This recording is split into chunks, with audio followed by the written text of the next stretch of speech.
देखो यार, अगर तुम लोग केसली के फैन हो तो ये वीडियो तुम्हारे लिए होने वाली है, क्योंकि 2025 में केसली के रिटर्न होने को लेकर बैक स्टेज से मेजर अपडेट आ रही है। एईडब्ल्यू के कनाडा में न्यू टीवी डील के स्टैंड होने को लेकर टोनी खान ने काफी बड़ा खुलासा कर दिया है। रिकी स्टार के एईडब्ल्यू पर रिटर्न होने को लेकर टोनी खान से काफी बड़ी अपडेट आ रही है। तो वहीं एईडब्ल्यू के वर्ल्ड एंड पेपर व्यू के ऊपर एईडब्ल्यू ने 3 और नए मैचेज अनाउंस कर दिए हैं। तो गाइस चलिए बिना किसी देरी के शुरू करते हैं इस वीडियो को। और सबसे पहले बात करेंगे एईडब्ल्यू के वर्ल्ड एंड के गो होम एडिशन डायनामाइट के व्यूवरशिप की। बात करें अगर यहाँ पर डायनामाइट के व्यूवरशिप की तो गाइस ये बात तो आप सभी को याद होगी। लास्ट वीक जब एईडब्ल्यू ने हॉलिडे बास स्पेशल डायनामाइट किया तो एईडब्ल्यू डायनामाइट को 6,25,000 व्यूवरशिप मिली, जो एईडब्ल्यू डायनामाइट की एवरेज व्यूवरशिप थी। बट इस हफ्ते जब एईडब्ल्यू के वर्ल्ड एंड पेपर व्यू का go home edition dynamite show हमें यहाँ पर लेजेंडरी मैनहट्टन सेंटर से देखने को मिला, तो शो के गो होम एडिशन होने के बाद भी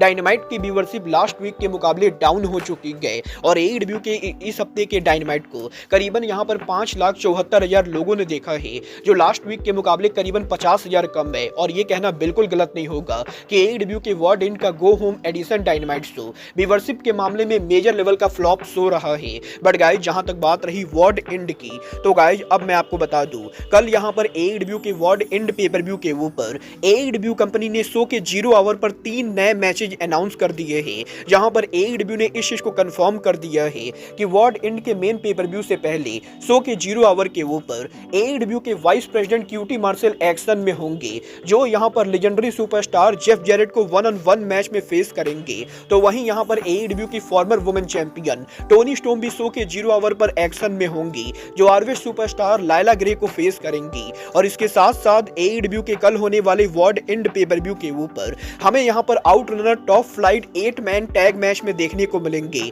जो यहां पर लियो रस, एक्शन रेंडी और मर्डर मशीन को फेस करने वाले गए। और देखना दिलचस्प होने वाला है कि एईडब्ल्यू के वर्ल्ड एंड पेपर व्यू के ऊपर इन तीनों मैचेस के अंदर कौन से रेसलर मैच को जीतते गए। बट गाइस चलिए फिलहाल आगे बढ़ते और बात करते हैं एईडब्ल्यू सुपरस्टार कीथ ली की। गाइस बात करें अगर यहां पर कीथ ली की, तो गाइस ये बात तो हम सभी लोगों को मालूम है, कीथ ली यहां पर काफी लंबे टाइम से एईडब्ल्यू के अंदर हमें देखने को नहीं मिले गए। और लगभग यहां पर 1 साल से भी ज्यादा टाइम हो चुका है जब कीथ ली को एईडब्ल्यू के अंदर नहीं देखा गया है। और लगातार एईडब्ल्यू से गायब रहने के बाद अब इस हफ्ते एईडब्ल्यू के world and pay per view weekend के अंदर कीथ ली की तरफ से एक ट्वीट सामने आया है, जिस ट्वीट के अंदर कीथ ली ये कहते गए कि 2025 का पहला क्वार्टर यहां पर काफी लोगों के लिए बहुत इंटरेस्टिंग होने वाला है और लोगों को यहां पर अपने दिमाग को खोल कर रखना चाहिए, क्योंकि 2025 में कीथ ली यहां पर काफी कुछ चीजें प्लान कर रहे गए। और जिस तरीके से कीथ ली का ये ट्वीट सामने आया है, कीथ ली यहां पर बेसिकली उनके फैंस को ये बता रहे गए कि शायद यहां पर वो 2025 के पहले क्वार्टर में ही रिटर्न करने वाले गए।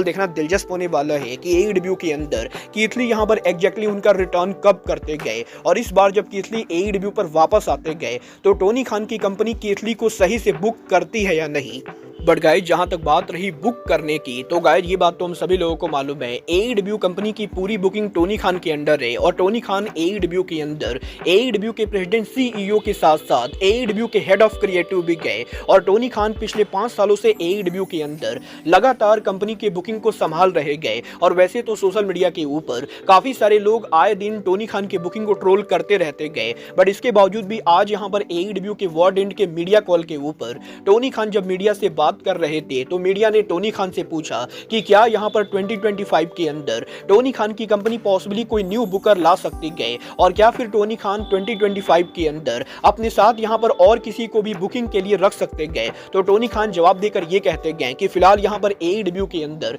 किसी भी नए बुकर को लाने का कोई भी प्लान नहीं गए, और वो यहां पर करंटली एईडब्ल्यू के अंदर कंपनी की पूरी बुकिंग अपने खुद के हाथ में रखना चाहते गए। और टोनी खान ये खुद कंफर्म करते गए कि 2025 में भी एईडब्ल्यू का पूरा क्रिएटिव कंट्रोल टोनी खान के पास होने वाला है, और वही मेजरली एईडब्ल्यू के मैचेज और सेगमेंट को बुक करेंगे।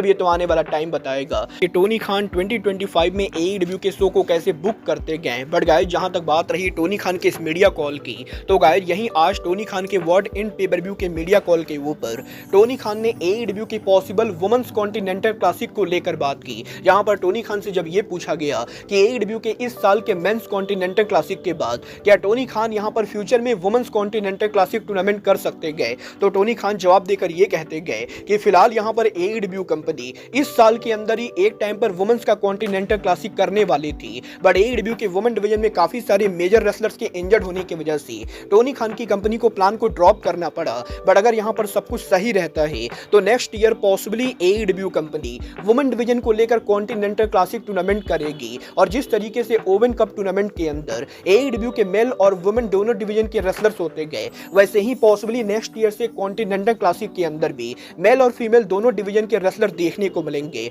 वाला आपको क्या लगता है, एईडब्ल्यू को वुमेन डिवीजन को लेकर कॉन्टिनेंटल क्लासिक करना चाहिए या नहीं? आप लोग मुझे कमेंट करके बताइए। बट गाइस चलिए फिलहाल आगे बढ़ते और बात करते हैं एईडब्ल्यू में रिकी स्टार्क के फ्यूचर की। वेल बात करें अगर यहाँ पर रिकी स्टार्क की, तो गाइस ये बात तो हम सभी लोगों को मालूम है, रिकी स्टार्क करंटली एईडब्ल्यू के कॉन्ट्रैक्ट में होने के बाद भी एईडब्ल्यू के शो पर काम नहीं कर रहे गए, क्योंकि हर किसी को लगता है कि रिकी स्टार्क डब्ल्यूडब्ल्यूई पर जाने वाले गए और इसी रीजन की वजह से एईडब्ल्यू कंपनी रिकी स्टार्क को यूज नहीं कर रही गए। और हाल फिलहाल में इस चीज को लेकर भी रिपोर्ट आई थी कि रिकी स्टार्क ने अपने करीबी लोगों को यह कहा है कि वो यहाँ पर अब दोबारा कभी भी एईडब्ल्यू के अंदर फैंस को देखने को नहीं मिलेंगे और वो यहाँ पर सिर्फ इस चीज का वेट कर रहे गए कि एईडब्ल्यू के अंदर उनका कॉन्ट्रैक्ट कब ओवर होगा। और यही रिकी स्टार्क के इन न्यूज के बाद आज टोनी खान के मीडिया कॉल के ऊपर मीडिया ने एक बार फिर से टोनी खान से रिकी स्टार्क को लेकर बात की, जहां पर मीडिया ने टोनी खान से पूछा कि एईडब्ल्यू के अंदर क्या 2025 में रिकी स्टार्क फैंस को देखने को मिल सकते गए। तो टोनी खान जवाब देकर ये कहते गए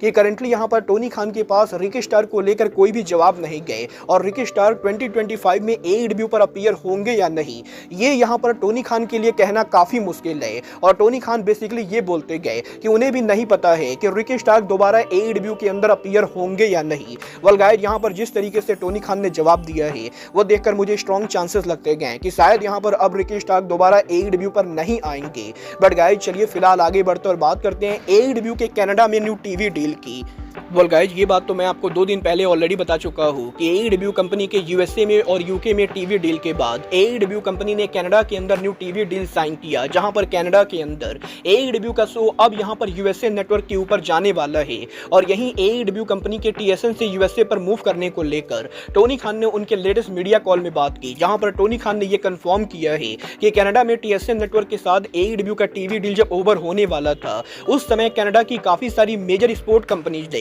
टोनी खान को एईडब्ल्यू के शो के लिए अप्रोच किया था और कनाडा की काफी सारी बड़ी टीवी चैनल्स के द्वारा एईडब्ल्यू के शो को अपने नेटवर्क पर लाने को लेकर टोनी खान को ऑफर आया था। और टोनी खान के काफी सारे ऑफर्स को देखने के बाद टोनी खान ने फाइनली ये डिसाइड किया कि वो एईडब्ल्यू के शो को यूएसए नेटवर्क पर डालेंगे, क्योंकि यूएसए नेटवर्क एईडब्ल्यू को जो पैसे ऑफर कर रही थी वो यहाँ पर बाकी नेटवर्क्स के मुकाबले ज्यादा था। और टोनी खान ने इसी रीजन की वजह से ज्यादा पैसे लेकर यूएसए नेटवर्क के ऊपर एईडब्ल्यू का टीवी डील साइन किया है। और अब यहाँ पर टोनी खान ये देखने के लिए काफी एक्साइटेड है कि कनाडा के अंदर एईडब्ल्यू के शो के यूएसए नेटवर्क पर मूव करने के बाद कनाडा में एईडब्ल्यू की व्यूअरशिप कैसी होती गए। मतलब ये तो आने वाला टाइम बताएगा कि कनाडा में एईडब्ल्यू की व्यूअरशिप कैसी होती गए। बट गाइस यहाँ पर वीडियो को एंड करने से पहले मैं आपको बताना चाहूंगा कि अब से कुछ ही मिनटों के अंदर हम यहाँ पर एलीट मेनिया के ऊपर आज यहाँ पर वर्ल्ड एंड पेपर व्यू को लेकर लाइव स्ट्रीमिंग करेंगे और आज शाम को 7 बजे के ऊपर हम यहाँ पर एईडब्ल्यू के वर्ल्ड एंड को लेकर बात करने वाले गए। बट गाइस तब तक के लिए गुड बाय,